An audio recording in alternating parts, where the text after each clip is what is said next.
I think just talking to Tony when he'll go through scenes that he's going to do and he might quote a line from the script because he knows it inside out at this stage.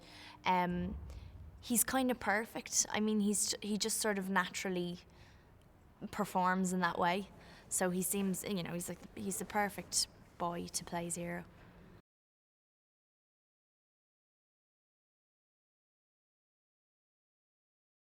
I suppose you could say that Agatha is not on her own, obviously, but certainly a part of the real heart of the story, and I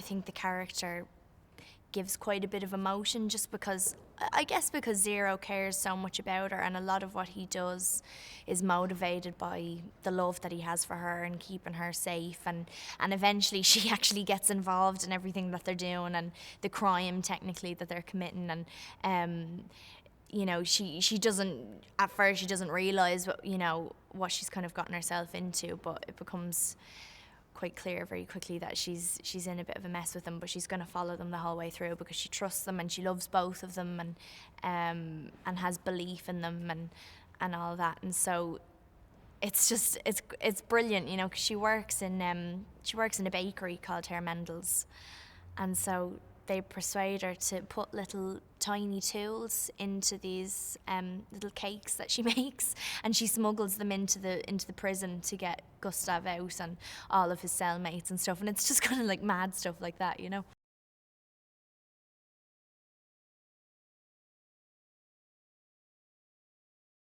I think because the script is so well written, and I mean, the draft that I received before we started shooting was pretty much the shooting script, and he had everything ready to go. And I've learned since that he has this animatic thing, and basically he's drawn out the entire film, kind of storyboarded it and drawn every single shot that he's going to do and voiced every single character, and played out the beats that he wants to have when we're actually shooting it. And he's so meticulous and so particular that it's amazing, because you come on set and you know that you're safe with him, and you know that he, even though I was kind of nervous because it is a different style of acting, and that kind of going into it. So I was thinking, I wondered, does he leave it up to you, or what does he do?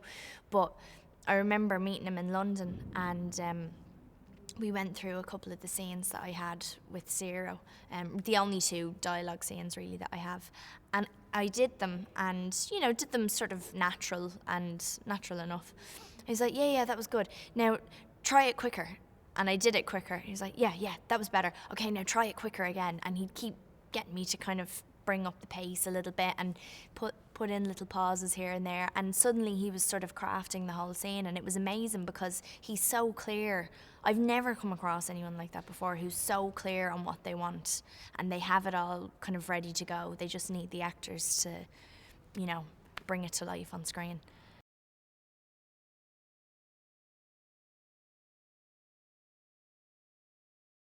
Ridiculous. It's stupid, is what it is.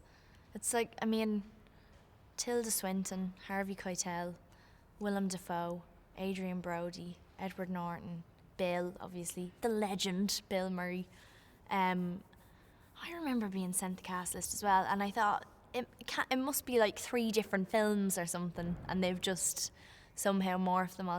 It's amazing. It really is amazing. And I don't get starstruck or anything like that, and I didn't on this, but we have dinner together every night, and I remember the first night I went down for dinner with everyone, and all these people were sitting around the table, and then Wes is at the head of the table, and it's a bit surreal, because suddenly there's all these incredible people together, and all these amazing actors who have been around for such a long time and been a part of a lot of his films as well, which is really nice. You feel a bit more comfortable as well with that, because they're all really relaxed with how things work. But yeah, it's the most incredible cast.